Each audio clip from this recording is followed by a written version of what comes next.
Chapter 2, 1 and 2, How a secular person may make use of these instructions, some of which do equally belong to such an one as well as to religious. 3. What benefit such an one may also reap from instructions here peculiarly belonging to religious. 4 through 9. Such a soul needs not to apprehend want if, consecrating herself to God, she shall relinquish worldly solicitudes. 1. In the next place, as concerning a secular person not in holy orders, that lives a common life in the world, of what sex or condition soever, for with God there is no difference or acceptation of persons,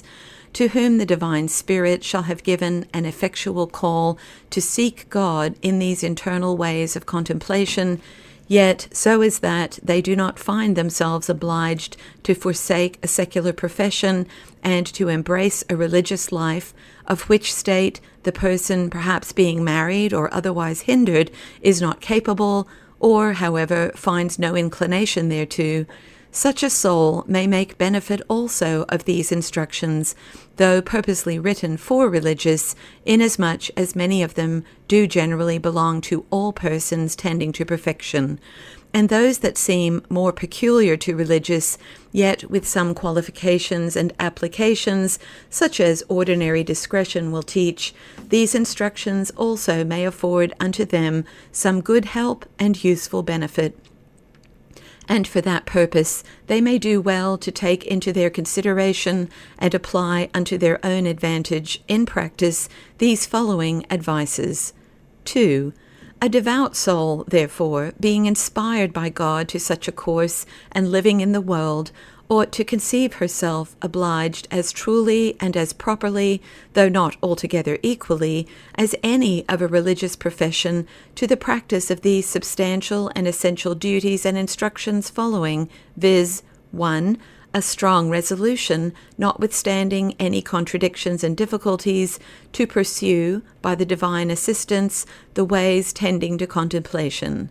2. An equal care to observe and faithfully to execute all divine inspirations, and to dispose herself likewise, as is here taught, for the better receiving and discerning of them. 3. The practice both of external and internal mortifications, I mean those which through the divine providence are sent her, or do belong to her present state and condition of life. And as for voluntary mortifications, she is likewise to behave herself according to the following directions. 4. The exercise of internal prayer according to the several degrees of it. In these general duties there is little or no difference between the obligation of religious from that of secular persons. 3. But whereas, in the next place, there are in this book many instructions that seem peculiar to souls of a religious profession, such I mean as are grounded upon and referred unto a life abstracted from the world, confined unto solitude, and there limited with a strict enclosure of special laws, constitutions, observances, etc. Even in these also, a secular devout person tending to contemplation may think himself in some proportion and degree concerned and interested, and from them he may reap much benefit, applying to his own use so much of the spirit of religion as discretion will show to be fruitful to him. Now, for a better application of this advice, I will exemplify certain peculiar duties of a religious life, and therein show in what sort a secular person may do well, yea, and in some proportion is obliged to imitate them. 4. First, therefore, such a soul, though she be not obliged really and personally to withdraw herself from worldly conversation, and to retire herself into a solitude as strict as that of religion, yet so much solitude and silence she must needs allow herself daily, as may be necessary for a due practice of internal prayer. Neither must she engage herself in any businesses of solicitude and distraction that do not necessarily belong to her vocation, and even those also must she perform with as much internal quietness and recollectedness as may be, carefully avoiding all anxiety of mind, care of multiplying riches, etc. And as for vain conversations, complimental visits, feastings, etc., she must not think to permit unto herself such a free scope as others do, and as formerly herself did.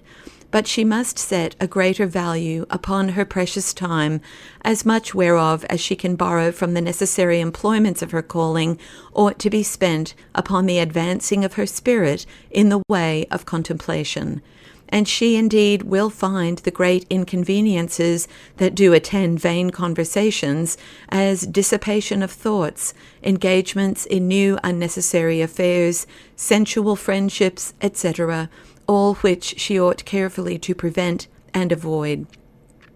5. Secondly, such a soul is, by virtue of her new divine vocation, obliged studiously to imitate especially the internal solitude belonging to a religious person, abstracting her spirit as much as may be both from all affection to outward things, as riches, pleasures, etc., and likewise from the images of creatures and worldly objects, for which purpose she is to perform all the duties of her external vocation in order to God and in subordination to her principal design, which is the perfectionating of her spirit in the divine love. She is therefore not to account herself as absolute mistress of the riches that God has given her, but only as his steward to manage them so as may be most to his glory, so that in the midst of them she ought to exercise true poverty of spirit, renouncing all propriety, joined with affection to them, so as not to be disquieted if God should take them from her, and making no more use of them for her own sensual contentment, or for show in the world, than shall in true discretion be necessary. This internal solitude, introversion, and nakedness of spirit she must increase as much as may be, both in her affection to it and practice of it, so that it may become habitual to her, because without it she will never be in a fit of disposition to attend unto the divine inspirations, or to exercise the internal duties of prayer, etc., belonging to a state tending to contemplation.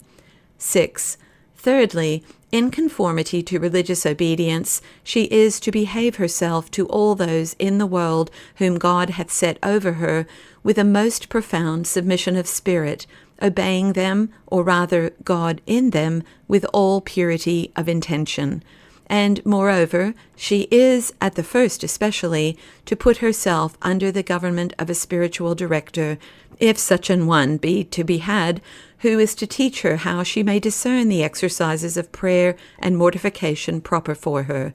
And in the choice of such an one, she is to use the utmost of her prudence, recommending withal an affair of such importance in her prayers to God, that he would provide her one of sufficient abilities and virtue, and especially one that is experienced in those internal ways, much exalted above the ordinary exercises of prayer commonly taught and practiced. And when God has found out such an one for her, she is with all sincerity and humility to obey him, yet without prejudice to the duty which she principally owes to her divine internal master, as hath been taught in the foregoing section, the doctrine and practice whereof doth as well belong to her as to any religious person. 7. Fourthly, although such a soul be not by any vow or otherwise obliged to any rule, or restrained by any constitutions or regular observances, notwithstanding she is to reduce the whole course of her actions and behavior to a certain order, regularity, and uniformity, observing in her retirements, reading, praying, as also her refection, sleep, etc., an orderly practice both for times and manner, according as prudence and her spiritual guide shall ordain. This order and uniformity, observed discreetly, yet without any nice scrupulosity, is very requisite in an internal course. For otherwise, a soul being left at large will be unstable and uncertain in her most necessary duties. 8. It will not be necessary to exemplify in any more particulars, for the same reflections and the like applications may a soul make from any other instructions and duties peculiarly designed for religious persons. Besides, if she pursue diligently and constantly her internal prayer, God will not be wanting to afford her sufficient internal light, and likewise strong impulses and spiritual force to follow such light, to which, if she faithfully correspond, she will find that since God has not given her a vocation to religion, yet he has not deprived her of the means of enjoying in the world in a sufficient manner the principal advantages of a religious state, except the solemn vows themselves. Yea, in this case she may, not altogether unprofitably, think that it was for her own particular good that God did not give her an opportunity to enter into religion. 9. And whereas it was required of such souls that they should quit all solicitudes about temporal riches, let them not fear any great inconveniences by complying with this duty. For, as the author of The Cloud of Unknowing observes, and confidently professeth, those whom God effectually calls from secular solicitudes to an internal abstracted life may, more than any others, be confidently secure of his divine providence and special care over them and all that belong unto them, for as much as concerns a sufficient and contentful subsistence in this life. For though he should have called them into a wilderness where no means of procuring corporal sustenance did appear, or if in the midst of a city he should call any one to lead an abstracted solitary life there, they are obliged to follow such a call, and may most securely do it, referring all care of their subsistence wholly to his divine providence, who infallibly, some way or other, either by ordinary or extraordinary means, will not be wanting to provide convenient maintenance for them, which, if it should happen to be with some scarcity, he will abundantly recompense that with feasting their spirits with far more desirable internal and celestial delicacies.